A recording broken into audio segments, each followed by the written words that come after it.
श्री स्वामी समर्थ श्री गुरुदेव दत्त। आज आपण चाळीसगावमध्ये जळगाव जिल्ह्यामध्ये दर्शनासाठी आलो आहे।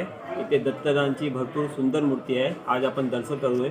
इथे पारायणची स्थापना आणि उद्या भंडारा होणार आहे। मी तुम्हाला लाईव्ह दाखवणार आहे। श्री गुरुदेव दत्त। इथे बऱ्याच दिवसापासून आहे, त्याची खूप सेवा आमच्या दाळवाले ताई करतात। दाळवाले ताई खूप सेवा करतात। त्यांना मुलं बाळ नसल्यामुळे त्या दत्ताची सेवा करतात। दत्ताला मुलगा मानतात। त्या फार बऱ्याच वर्षापासून आमच्या इथं दत्ताचा उत्सव होत असतो। उद्या भंडारा आहे। आज दत्त जयंतीचा कार्यक्रम झालेला आहे। भजन वगैरे आरत्या बस का।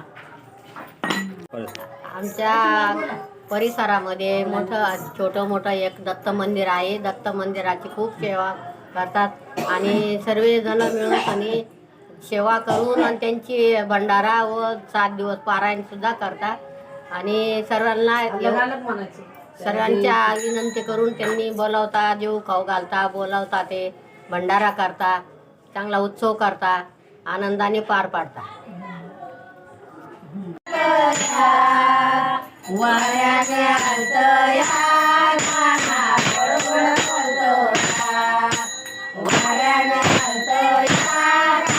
दीदी या ताईने गुरुदत्त लवकर आणि भरपूर आनंदाची होती। आपण त्यांच्याकडे 2 शब्द बोलूया।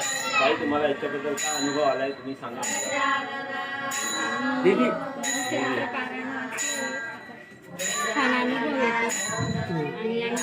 आज इथे दत्त मंदिर येथे भंडाराचा कार्यक्रम सुरुवात झाली आहे आणि भरपूर उत्साहाने हा कार्यक्रम आज होणार आहे। आज मी सर्वांची तुमचा परिचय करेन। हे आजी आहे, भरपूर आणि मंदिराची स्थापना केलेली आहे। आज त्यांच्याबद्दल 2 शब्द बोलूया। बोलू का? नमस्कार। मी 22 वर्षाची असताना या दत्ताची सेवा करते।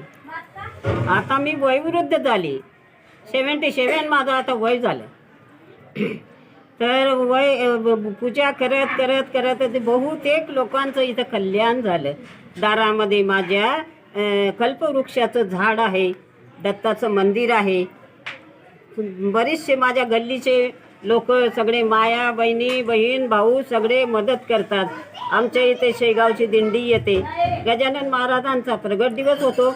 आम्ही मोठ्या उत्सवाने हा दत्त उत्सव साजरा करतो आणि आपण जिथे बी असाल, आमचा शब्द ऐकून तुम्हाला जर मनोकामना पूर्ण करायची असेल तर आमच्या दत्त मंदिरात यावे।